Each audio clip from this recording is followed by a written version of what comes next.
Pai do Céu, meu irmão, para você, né? Glória a Deus. Que Deus abençoe você e sua família.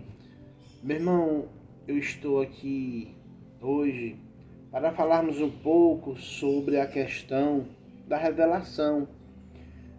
Eu vejo muito o YouTube e vejo algumas pessoas criticando os neopentecostais. E na realidade, eu quando sim falo sobre revelação, eu não quero dizer que não exista. Sim, Deus pode abrir muitas exceções na questão de revelação. E eu sei que as pessoas vão querer vir com Amós 3:7, né? Que ele fala, não, mas Deus revela aos seus profetas, né? Louvado seja Deus. Amém, irmão. É porque eu estou querendo fazer esse vídeo, porque muitas pessoas falam que o pastor Eliseu, né? Ele não está falando, né, de Deus, que ele só prega teologia e que ele fala que não existe profeta, né? Só que eu quero dizer para os meus irmãos que em Amós capítulo 3:7, quando a gente lê, nós temos não só que ler a questão da mensagem isolada, né? Nós temos que também saber que, louvado seja Deus, existe a questão de todo o contexto.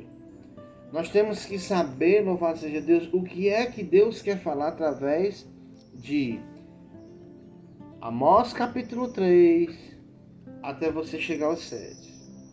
Porém, para que você entenda o 7, nós temos que saber o contexto da palavra. Então vamos ler aqui.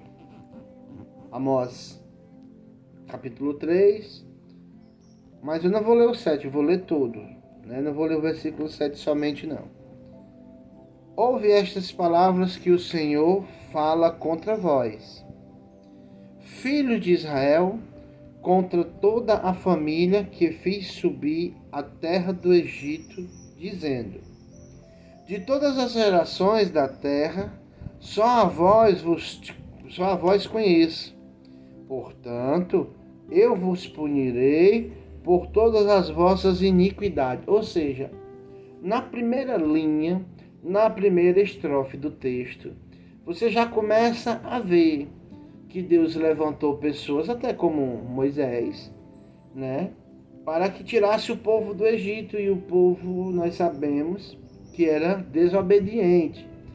E desobediência é um tipo de classificação de pecado. Se eu desobedeço, eu estou pecando, porque eu não estou obedecendo a ordem do meu superior. Então, já começa aqui o que é que Amós quer falar para conosco. No versículo 3, ele vai dizer: porventura andarão dois juntos, se não tiverem de acordo. Isso é na igreja, no trabalho, em qualquer lugar, né?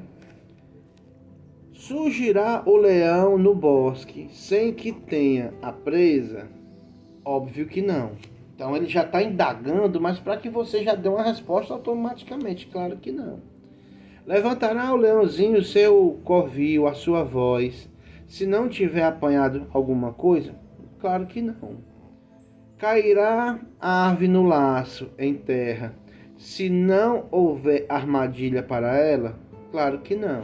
Isso aí a gente sabe que são indagações, inclusive lógicas, né? Levantar-se-á a terra o laço, sem que tenha apanhado alguma coisa? A gente já sabe da resposta. Tocar-se-á a trombeta na cidade, e o povo não estremecerá? Claro que estremecerá, né? Sucederá algum mal na cidade, sem que o Senhor o tenha feito? Aí vem: certamente o Senhor Jeová não fará, agora é o 7, não fará coisa alguma, sem ter revelado ao seu segredo aos seus servos e profetas. Esse servo aqui, irmão, que somos nós, servos de Deus, seja pastor, presbítero, diácono, que ele for, Ele é servo acima de tudo. Em primeiro lugar, ele é servo. E ele é um profeta. Porque profeta, no hebraico original, vem de proferir, vem de protestar, vem de anunciar alguma coisa. Então esse profeta que ele está falando não é esse que a gente vê na igreja, que está profetizando que vai vir uma chave de um carro, ou que vai vir alguma coisa. Mas existe, entenda. Acontecem algumas exceções que realmente eu ainda abro, como pastor evangélico, ainda abro essa exceção para dizer que sim, acontece sim, já preciso dizer assim, olha, Deus está abrindo uma porta de emprego, e abrir. Mas nessa questão aqui, nesta hermenêutica, que eu também sou teólogo, apesar que as pessoas dizem que é contra a teologia, mas eu sou teólogo, e a teologia ajuda, por quê? Porque ela tem ali, né, os seus livros, nós chamamos de livros ou estudos adicionais, porque nós sabemos que a Bíblia não foi feita, ela não está totalmente completa, porque teve pergaminhos perdidos. Né? É tanto que alguns milagres não são ditos dentro da palavra de Deus, e o próprio Jesus fala sobre isso. Então quer dizer, existe, certo?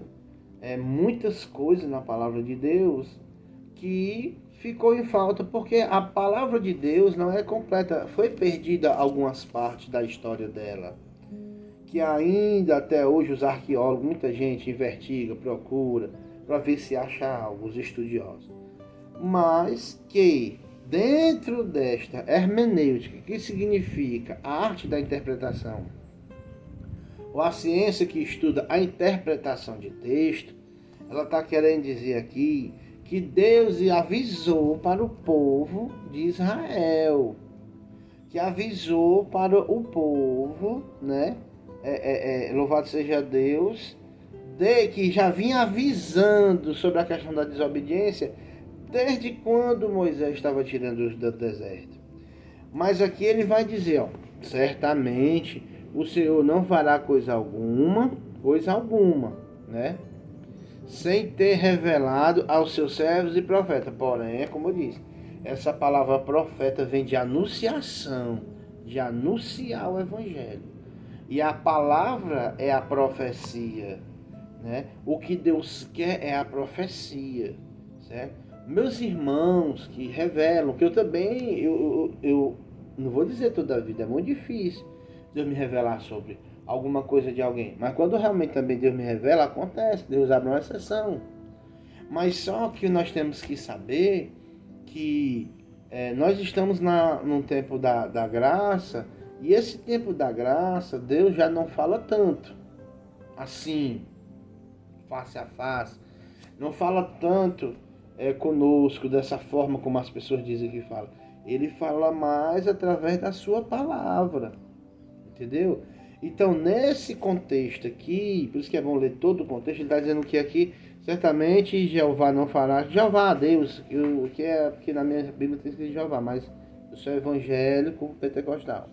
Mas aquele pentecostal bem centrado, deixando bem claro isso. Né? Que ele diz, não ficará alheio dos seus servos, né? Porém, ele diz aqui, ó, rugiu o leão, quem não temerá? Falou o seu Jeová, quem não profetizará? Então falou Deus sobre o quê? Falou Deus sobre o quê? Quando a palavra de Deus fala dessa forma, né? Deus está querendo dizer o seguinte, louvado seja Deus. Falou Deus através da palavra. A gente não vai anunciar, porque a profecia vem de anunciação, vem de anunciar. Falou Deus, eu não vou anunciar. Falou Deus, eu não vou falar a palavra. Vou. Aí o que é que ele diz? Fazei ouvir isso nos palácios, ou seja, pregar o evangelho onde for preciso. Essa é a maior revelação, a palavra.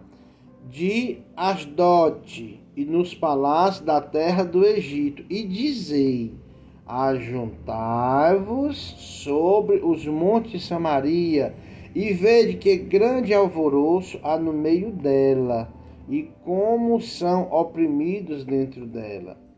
Ou seja, o que é o alvoroço, irmão? É uma devastação. É algo que está acontecendo de devasto, entendeu? Então é uma destruição. Aí diz, porque não sabem fazer o que é reto. O que é não fazer o que é reto, irmão? A pessoa que não faz o que é reto, se não é reto é torto, se é torto é pecado. Então a palavra de Deus ela é bem simples no que ela explica. Aí ela diz o Senhor, aqueles que entesouram nos seus palácios violência. Violência é pecado ou não é? É. E destruição é pecado ou não é? Se você ouvir a palavra destruição de forma isolada, o que é que você se lembra em João 10:10? Satanás veio para matar, roubar e destruir. Então, Deus ele constrói, ele não destrói. Então, o que é que acontece? Louvado seja Deus. Olha o que é que vai acontecer aqui. Versículo 11. Portanto, o Senhor Jeová diz assim, o inimigo, vamos dizer que é o das nossas almas, virá e cercará a terra, o diabo, né? Vamos botar o inimigo de nossas almas e nós também que damos brecha para o diabo, que também nós somos inimigos de nós mesmos. Derrubará a tua fortaleza e os teus palácios serão saqueados. João 10:10 de novo, a gente se lembra. O diabo veio para matar, roubar e destruir. Deus não faz isso, mas Deus permite. Porque é a gente que dá legalidade para o inimigo. Então, aí o 12. Assim diz o Senhor, como o pastor livra da boca do leão 2 pernas, ou um pedaço da orelha, assim serão livrados os filhos de Israel que habitam em Samaria. Ou seja, ele está querendo dizer o seguinte, que serão livrados o que obedece. Porque o egípcio, no caso, não obedeceu.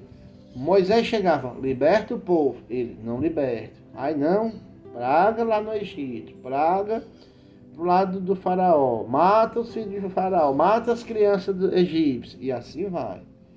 Mas, mesmo assim, com a misericórdia que ele tem de Israel, ele vai livrando, né?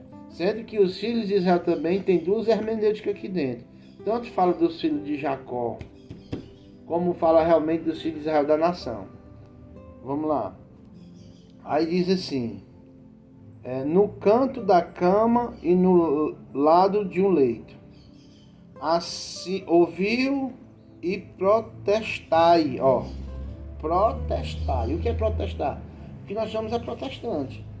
Nós protestamos contra o pecado. Ó, ouvir e protestai, que é a mesma coisa de profetizar. Contra a casa de Jacó, e diz o Senhor Jeová, o Deus dos exércitos, pois no dia em que eu puni as transgressões de Israel, ou seja, pecado, transgressões é pecado, também castigarei os altares de Betel, ou seja, o lugar de Deus, né?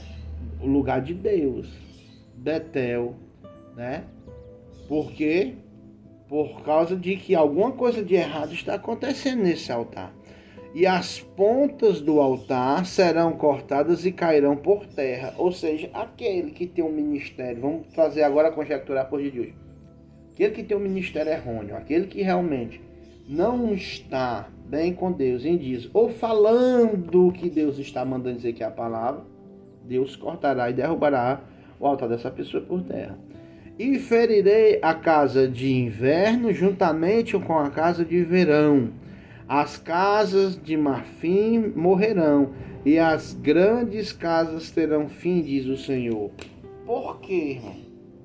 Porque são pessoas que não estão obedecendo a ordem do que Deus está mandando dizer.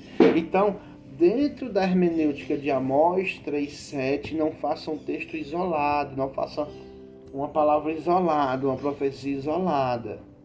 Muitos irmãos falam na internet, irmão, aconteceu uma catástrofe, um tsunami, não sei o que. Viu, irmão? Deus mostrou, Deus falou, irmão, Deus não, para começar, Deus não destrói, é o que a gente aprendeu hoje. Deus constrói. Deus constrói. E essa destruição é ocasionada porque eu, você, nós damos vazão para isso.